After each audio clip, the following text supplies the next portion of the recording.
외로움과 연애 중독에 대해서 이야기를 해보려고 합니다, 오늘은.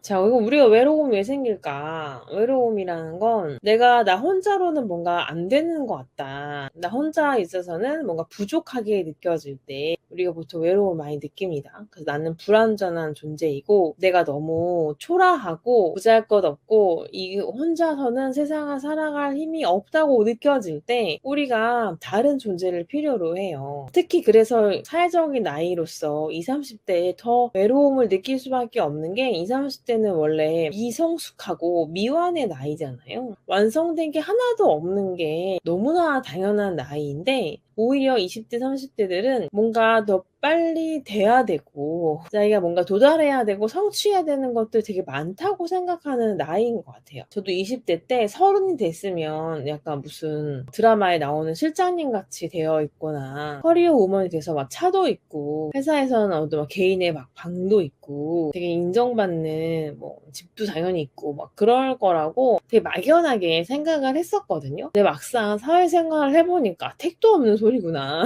정말 그거는 그냥 드라마였는데 내가 너무 드라마랑 영화를 많이 봐가지고 30대라는 나이가 막연하게 어른이라고 생각을 하고 성공을 해야 하는 나이라고 자기도 모르게 인지를 해왔던 거죠. 어렸을 때부터 그런 드라마들을 봤기 때문에. 근데 실상은 전혀 그럴 수가 없지.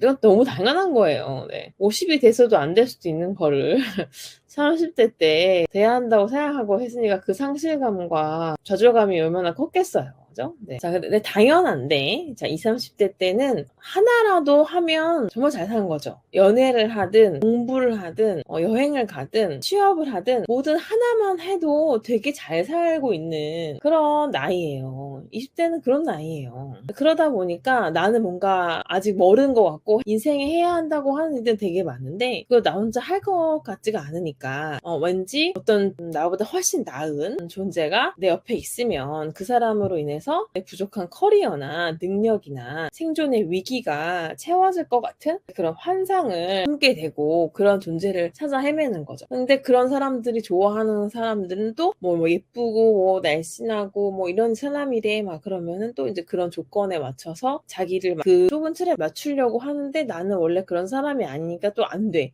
그럼 좌절. 이런 무한한 악순환을 하게 되는 것 같아요. 결국에는 연애 중독에 빠진다는 건 어떤 거냐면 내가 연애를 해도 이 연애를 하고 나서의 그 이별의 순간을 혼자서 채워나가면서 그 이별의 시간을 충분히 애도하고 자기를 성숙시키는 기간으로 해야 되는데 이 기간을 애도하는 기간, 혼자 있는 기간을 버티지 못하고 빨리 다른 사람들, 다른 사랑으로 이걸 채우려고 하는 그런 패턴을 가지고 있는 것을 연애 중독이라고 할 수 있어요. 이거의 기본적인 마음에는 타인의 사랑이 나의 이 불행과 슬픔으로부터 나를 구원해 줄 거라고 믿기 때문에 계속 이 반복되는 악순환에 빠지는 거거든요. 그 안에는 나에 대한 불안과 불신이 있어요. 결국에는 이 외로움은 내가 불안하고 나를 못 믿기 때문에 일어나는 감정이기도 해요. 물론 그것과 관련된 기억들이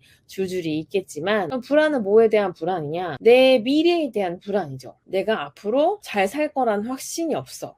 내가 30대에 뭐 하고 40대에 뭐 할 거 이렇게 정해져 있으면 내가 안심하고 지금 뭔가 되게 열심히 할 수 있을 것 같은데 그렇게 나에게 확답을 줄 수 있는 게 세상에 아무것도 없잖아요. 그 확답을 줄 수 없는 이 세상에 대한 불안 그리고 내가 이 세상에서 살아남지 못할 거라는 불신 이 두 가지가 가장 큰 나의 외로움의 근본적인 기저라고 할 수가 있습니다. 그렇기 때문에 누군가가 계속 필요한 거죠. 내가 내 문제를 해결하지 못할 거기 때문에 남이 와서 내 문제를 해결해줘야 한다고 생각을 하는 거예요. 하지만 여러분도 알다시피 사실 나를 구할 수 있는 곳은 오직 나밖에 없어요. 이렇게 내가 타인으로부터 나의 부족함을 채우려고 하면 할수록 나의 부족함만 더 선명해질 뿐이거든요. 그리고 그 사람이 나를 뭔가 채워준다고 생각했는데 정말 너무나 당연하게도 헤어질 수밖에 없단 말이죠. 모든 관계는. 근데 그 헤어짐이 결혼 전에 왔을 때 그러면 그 나이는 더 먹었고 그 사람을 통해서 내가 채울 수 있을 거라 생각했던 것들이 그 사람이 떠나면 다 없어지잖아요. 한순간에. 그랬을 때 나의 리스크를 내가 모를까? 나도 이미 너무 잘 알고 있어요. 그렇기 때문에 계속 불안한 거죠. 그러니까 연애 상대에 되게 집착하고 그러면서 나를 더 갈증의 상태로 몰아넣게 되는 것 같아요. 근데 이렇게 불안전한 나를 이거를 그러면 어떻게 하면 극복할 수 있느냐. 그거는 사실은 정화와 자기 사랑밖에 없는 것 같아요. 자기 사랑한다는 건 이제 운이익필이 사랑한다는 거죠. 내가 내 운이익필이를 사랑하면서 동시에 내가 운이익필이 사랑하지 못하게 막는 기억들을 정화를 해나가는 거예요. 계속 내가 미래에 대한 불안감이 계속 떠오르면 그 미래에 대한 불안감에 대해서 계속 정화를 하고, 내가 이러다가 결혼도 못할 것 같다는 생각이 들면 결혼 못하면 어떡하지? 라는 불안을 정화를 해요. 그러면 그랬더니 그러면 엄마 아빠가 되게 실망할 텐데? 라는 기억이 떠올랐어요. 근데 엄마 아빠가 실망할 텐데 라는 기억을 또 정화를 해요. 그러고 나면 내 노후가 걱정이 된다, 이런 기억이 또 올라올 수 있겠죠? 나 늙었을 때 누가 날 보살펴주지? 이런 불안이 올라왔어요. 그럼 또 그 불안감을 정화를 해요. 그랬더니 뭔가 지금 편지를 쓰고 싶은 마음이 들어서 편지를 썼어요. 이런 식으로 정화를 하고 하다 끝났을 때 내가 이어지는 영감으로 오는 행동들을 해나가는 것이 결국엔 자기 개발로 이어지거든요. 그렇게 내가 지금 불안과 불신의 감정을 정화하고 지우고 나면 지금 내가 해야 하는 일들이 보여요. 근데 그 해야 하는 일들은 결국에는 나를 채우는 일들이 되고 지금의 내가 꼭 해야 할 일들일 것이기 때문에, 여러분들이 일부러 자기 개발 서적을 읽지 않더라도 자연스럽게 자기 개발을 할 수 있게 되거든요. 내가 지금 너무 불안하니까 빨리 성공하는 거, 막 월천 버는 법 이런 유튜브들, 미라클 모닝 이런